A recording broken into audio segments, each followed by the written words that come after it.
Assalamualaikum warahmatullahi wabarakatuh. Perkenalkan, nama saya Nanda Jupriansyah, NIP 1996 0103 2020 12103. Saya adalah peserta Latsar CPNS tahun 2021 Kemenkumham, golongan 2, gelombang 2, angkatan 56, kelompok 2, absen nomor 20. Pada kesempatan kali ini saya akan memaparkan learning journal agenda 2 saya. Baiklah, akuntabilitas. Akuntabilitas apakah sama dengan responsibilitas? Responsibilitas adalah kewajiban untuk bertanggung jawab, sedangkan akuntabilitas adalah kewajiban pertanggungjawaban yang harus dicapai. Akuntabilitas merujuk pada kewajiban setiap individu, kelompok, atau institusi untuk memenuhi tanggung jawab yang menjadi amanahnya. Amanah seorang PNS adalah menjamin terwujudnya nilai-nilai publik.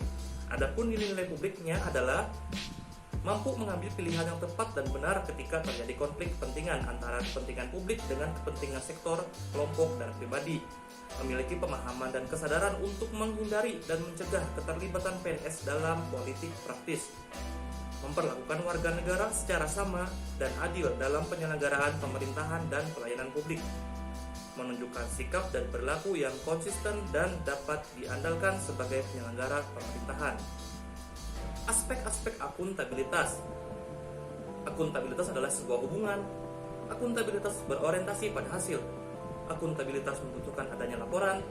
Akuntabilitas memerlukan konsekuensi. Akuntabilitas memperbaiki kinerja. Akuntabilitas publik memiliki 3 fungsi utama, yaitu menyediakan kontrol demokratis dalam peran demokrasi, mencegah korupsi dan penyalahgunaan kekuasaan dalam peran konstitusional, meningkatkan efisiensi dan efektivitas dalam peran belajar. Akuntabilitas publik terdiri dari 2 macam, yaitu akuntabilitas vertikal dan akuntabilitas horizontal. Akuntabilitas vertikal adalah pertanggungjawaban kepada otoritas yang lebih tinggi. Akuntabilitas horizontal adalah pertanggungjawaban kepada masyarakat luas. Seorang PNS harus dapat mengambil keputusan yang akuntabel, yaitu memastikan tindakan dan keputusan yang berimbang dan tidak bias, bertindak adil dan mematuhi prinsip-prinsip due process, akuntabel dan transparan, melakukan pekerjaan secara penuh, efektif dan efisien, berperilaku sesuai dengan standar sektor publik, kode sektor publik etika sesuai dengan organisasinya, dan mendeklarasikan secara terbuka bila terjadi adanya potensi konflik kepentingan. Nasionalisme adalah suatu sikap politik dari masyarakat, suatu bangsa yang mempunyai kesamaan kebudayaan dan wilayah serta kesamaan cita-cita dan tujuan. Dengan demikian, masyarakat suatu bangsa tersebut merasakan adanya kesetiaan yang mendalam terhadap bangsa itu sendiri. Nasionalisme ialah cinta pada tanah air, ras, bahasa, atau sejarah budaya bersama. Nasionalisme ialah suatu keinginan akan kemerdekaan politik, keselamatan, dan prestise bangsa. Nasionalisme adalah dogma yang mengajarkan bahwa individu hanya hidup untuk bangsa dan bangsa demi bangsa itu sendiri.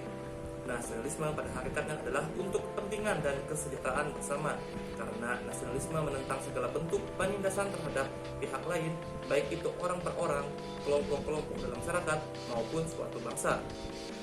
Nasionalisme tidak membeda-bedakan baik suku, agama, maupun ras. Kaitan Pancasila dengan nasionalisme. Pada sila pertama sebagai jati diri bangsanya yaitu bangsa yang agamis. Outputnya bisa membedakan baik dan buruk, bisa membedakan halal dan haram, bisa membedakan yang hak dan yang batil. Outcome-nya adalah jujur dan mempunyai integritas, hormat pada hak orang lain, hormat pada aturan dan hukum masyarakat, punya etika, tidak korupsi, sabar, jiwa besar, berprasangka baik. Sila kedua sebagai jati diri bangsanya adalah bangsa yang menghormati hak asasi manusia. Outputnya berlaku adil, menghormati hak asasi orang lain. Kemudian outcome-nya adalah toleran, tidak jalim, sopan, santun, saling tolong menolong. Kemudian pada sila ketiga sebagai jati diri bangsanya adalah bangsa yang cinta tanah air. Outputnya siap sedia membela negara, siap sedia membela kehormatan bangsa, siap sedia menjaga kesatuan dan persatuan. Outcome-nya rukun dan damai, menjaga keutuhan bangsa dan menjunjung tinggi kehormatan bangsa dan negara. Sila keempat sebagai jati diri bangsa yaitu bangsa yang demokratis. Outputnya tidak mau menang sendiri, tidak ngotot, tidak menghalalkan segala cara, tidak berbuat yang merugikan orang atau kelompok lain. Kemudian outcome-nya mau mendengar pendapat orang lain, siap menang tapi juga siap kalah, sportif, selalu sesuai aturan main, bertanggung jawab, tolong menolong, tidak anarkis. Sila kelima sebagai jati diri bangsanya adalah bangsa yang menjunjung tinggi kebersamaan. Outputnya tidak mementingkan diri sendiri, kelompok ataupun golongan, memperhatikan nasib orang lain, gotong royong, ringan sama dijinjing, berat sama dipikul. Outcome-nya tidak sarakah, tepat waktu, mau bekerja keras, saling membantu, suka menabung dan investasi. Nilai-nilai wawasan kebangsaan, yaitu pertama, penghargaan terhadap harkat dan martabat sebagai makhluk Tuhan yang Maha Esa. Yang kedua, tekad bersama untuk berkehidupan yang bebas, merdeka, dan bersatu. Yang ketiga, cinta tanah air dan bangsa. Yang keempat, demokrasi dan kedaulatan rakyat. Yang kelima, kesetiakawanan sosial. Yang keenam, masyarakat adil dan makmur. ASN sebagai pelaksana kebijakan publik, ASN yang berorientasi pada kepentingan publik, ASN yang berintegritas tinggi. ASN harus memiliki nilai-nilai kepublikan, berorientasi pada kepentingan publik, dan senantiasa menempatkan kepentingan publik, bangsa, dan negara di atas kepentingan lainnya, mengedepankan kepentingan nasional ketimbang kepentingan sektoral dan golongan.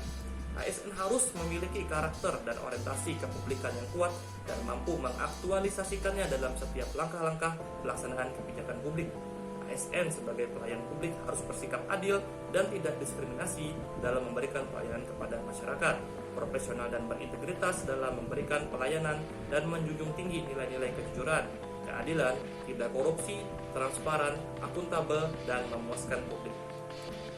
Etika publik adalah refleksi tentang standar atau norma yang menentukan baik atau buruk, benar atau salah perilaku, tindakan dan keputusan untuk mengarahkan kebijakan publik dalam rangka menjalankan tanggung jawab pelayanan publik. Ada 15 nilai dasar etika publik sesuai UU ASN pasal 4. Yang pertama, memegang teguh ideologi Pancasila. Yang kedua, setia dan mempertahankan Undang-Undang Dasar Negara Republik Indonesia tahun 1945 serta pemerintahan yang sah. Yang ketiga, mengabdi kepada negara dan rakyat Indonesia. Yang keempat, menjalankan tugas secara profesional dan tidak berpihak. Yang kelima, membuat keputusan berdasarkan prinsip keahlian. Yang keenam, menciptakan lingkungan kerja yang non-diskriminatif. Yang ketujuh, memelihara dan menjunjung tinggi standar etika luhur. Yang kedelapan, mempertanggungjawabkan tindakan dan kinerjanya kepada publik. Yang kesembilan, memiliki kemampuan dalam melaksanakan kebijakan dan program pemerintah. Yang kesepuluh, memberikan layanan kepada publik secara jujur, tanggap, cepat, tepat, akurat, berdaya guna, berhasil guna, dan santun. Yang ke-11, mengutamakan kepemimpinan berkualitas tinggi. Yang ke-12, menghargai komunikasi, konsultasi, dan kerjasama. Yang ke-13, mengutamakan pencapaian hasil dan mendorong kinerja pegawai. Yang ke-14, mendorong kesetaraan dalam pekerjaan. Dan yang ke-15, meningkatkan efektivitas sistem pemerintahan yang demokratis sebagai perangkat sistem karir. Kode etik adalah aturan-aturan yang mengatur tingkah laku dalam suatu kelompok khusus. Sudut pandangnya hanya ditujukan pada hal-hal prinsip dalam bentuk ketentuan-ketentuan tertulis. Ada 12 kode etik dan kode perilaku ASN sesuai Undang-Undang ASN pasal 5, yaitu 1. Melaksanakan tugasnya secara jujur, bertanggung jawab, dan berintegritas tinggi. Yang kedua, melaksanakan tugasnya secara cermat dan disiplin. Yang ketiga, melaksanakan tugas sesuai dengan peraturan perundang-undangan yang berlaku. Yang keempat, melayani dengan sikap hormat, sopan, dan tanpa tekanan. Yang kelima, melaksanakan tugas sesuai dengan perintah atasan sejauh tidak bertentangan dengan peraturan perundang-undangan dan etika pemerintahan. Yang keenam, menjaga kerahasiaan yang menyangkut kebijakan negara. Yang ketujuh, menggunakan kekayaan dan barang milik negara secara bertanggung jawab, efektif, dan efisien. Yang kedelapan, menjaga agar tidak terjadi konflik kepentingan dalam melaksanakan tugasnya. Yang kesembilan, memberikan informasi secara benar dan tidak menyesatkan kepada pihak lain yang memerlukan informasi terkait kepentingan kedinasan. Yang kesepuluh, tidak menyalahgunakan informasi intern negara, tugas, status, kekuasaan, dan jabatannya untuk mendapat atau mencari keuntungan atau manfaat bagi diri sendiri atau untuk orang lain. Yang ke-11, memegang teguh nilai dasar ASN dan selalu menjaga reputasi dan integritas ASN. Dan yang ke-12, melaksanakan ketentuan peraturan perundang-undangan mengenai disiplin pegawai ASN. Sebagai pegawai pemerintahan, kita harus terhindar dari konflik kepentingan agar tidak terjadi. Yang pertama, penyalahgunaan kekuasaan. Yang kedua, pengerahan sumber daya publik yang kurang optimal. Yang ketiga, peningkatan kesejahteraan rakyat terabaikan. Ada beberapa tindakan yang harus dihindari agar tidak termasuk ke dalam konflik kepentingan, yaitu ikut serta dalam transaksi bisnis pribadi atau perusahaan swasta untuk kepentingan pribadi dengan mengatasnamakan jabatan kedinasan. Kemudian ada membicarakan masa depan peluang kerja di luar instansi pada saat ia berada dalam tugas-tugas sebagai pejabat pemerintahan. Kemudian ada menerima segala bentuk hadiah dari pihak swasta pada saat ia melaksanakan transaksi untuk kepentingan kedinasan atau kepentingan pemerintah. Kemudian ada membocorkan informasi komersial atau ekonomis yang bersifat rahasia kepada pihak-pihak yang tidak berhak. Kemudian ada terlalu erat berurusan dengan orang-orang di luar instansi pemerintahan yang dalam menjalankan bisnis pokoknya tergantung kepada izin pemerintah. Komitmen mutu adalah suatu gagasan dalam pemberian layanan publik dengan memperhatikan kualitas pelayanan yang diberikan. Ada 4 indikator dalam nilai komitmen mutu, yaitu efektivitas, efisiensi, inovasi, dan berorientasi mutu. Nilai dasar orientasi mutu yaitu komitmen pada kepuasan customer, cepat, tepat, ramah, melayani dengan hati, melindungi dan mengayomi, perbaikan berkelanjutan. Aktualisasi nilai-nilai dasar komitmen mutu dari orientasi kepada peraturan menjadi orientasi kepada publik, dari cara kerja ABS, rutinitas dan asal-asalan menjadi orientasi kepada mutu, bekerja secara baik dan benar, dari sikap pasif menjadi sikap dinamis, proaktif dan inovatif, dari cara kerja individualis dan egosentris menjadi cara kerja tim kelompok sebagai satu kesatuan proses untuk melayani masyarakat. Anti korupsi.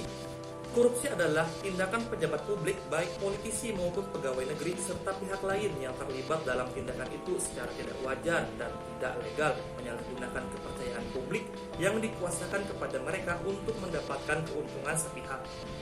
Dampak negatif korupsi. Di tata ekonomi ada pemborosan sumber-sumber, larinya modal ke luar negeri, gangguan terhadap perusahaan, gangguan penanaman modal. Kemudian pada tata sosial budaya seperti revolusi sosial dan ketimpangan sosial. Kemudian pada tata politik ada seperti ketidakstabilan politik, pengambilan alihan kekuasaan, hilangnya bantuan luar negeri, hilangnya kewibawaan pemerintah. Kemudian pada tata administrasi seperti tidak efisien, kurangnya kemampuan administrasi, hilangnya keahlian, hilangnya sumber-sumber negara, keterbatasan kebijaksanaan pemerintah, dan pengambilan tindakan-tindakan represif. Ciri-ciri korupsi. Yang pertama, dilakukan oleh lebih dari satu orang. Yang kedua, merahasiakan motif atau ada keuntungan yang diraih. Yang ketiga, berhubungan dengan kekuasaan, kewenangan tertentu. Kemudian yang keempat, berlindung di balik kebenaran hukum. Kemudian yang kelima, melanggar kaedah kejujuran dan norma hukum. Dan yang keenam, mengkhianati kepercayaan. Penyebab korupsi yaitu penegakan hukum tidak konsisten, penyalahgunaan kekuasaan atau kewenangan, langkahnya kelingkungan yang anti korup, rendahnya pendapatan penyelenggara negara, kemiskinan atau keserakahan, keuntungan korupsi lebih besar daripada kerugian dia saat ditangkap, pemberian imbalan jasa, gagalnya pendidikan agama dan etika. Pencegahan korupsi dapat dilakukan dalam 2 hal, yaitu melalui perbaikan sistem ataupun perbaikan manusia. Ada unsur subjektif dan unsur objektif tindak pidana korupsi. Unsur subjektif bisa seperti orang, penyelenggara negara, pegawai negara, atau korporasi.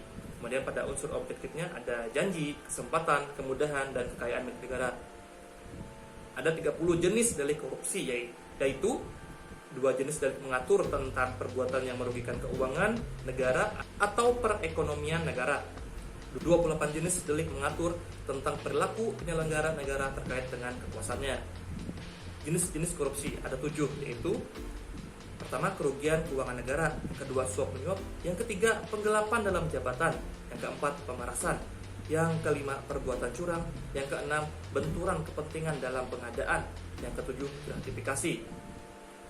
Ada beberapa kelompok tindak pidana korupsi, seperti tindak pidana korupsi yang menyebabkan kerugian keuangan negara, korupsi yang terkait dengan suap menyuap, korupsi yang terkait dengan penggelapan dalam jabatan, korupsi yang terkait dengan perbuatan pemerasan, korupsi yang terkait dengan perbuatan curang, korupsi yang berkaitan dengan benturan kepentingan dalam pengadaan, kemudian korupsi yang terkait dengan gratifikasi.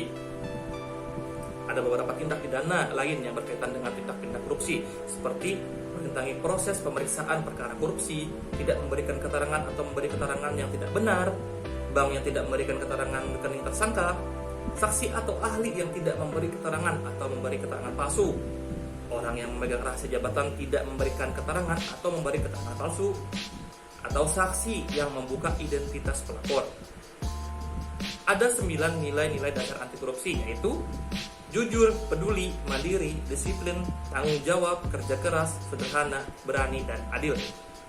Sebagai ASN kita memiliki fungsi, yaitu melaksanakan kebijakan publik yang dibuat oleh pejabat pembina kepegawaian sesuai dengan ketentuan peraturan perundang-undangan, memberikan kualitas pelayanan publik yang profesional dan berkualitas, mempererat persatuan dan kesatuan negara kesatuan Republik Indonesia. Dalam melaksanakan fungsi kita sebagai ASN, hendaknya kita menginternalisasikan dan menghabitkan nilai aneka ke dalam diri kita sehingga kita mampu mewujudkan diri sebagai ASN yang pasti, yaitu profesional, akuntabel, sinergi, transparan, dan inovatif. Sekian video learning jurnal dari saya, semoga bermanfaat. Kurang lebihnya mohon maaf. Wassalamualaikum warahmatullahi wabarakatuh.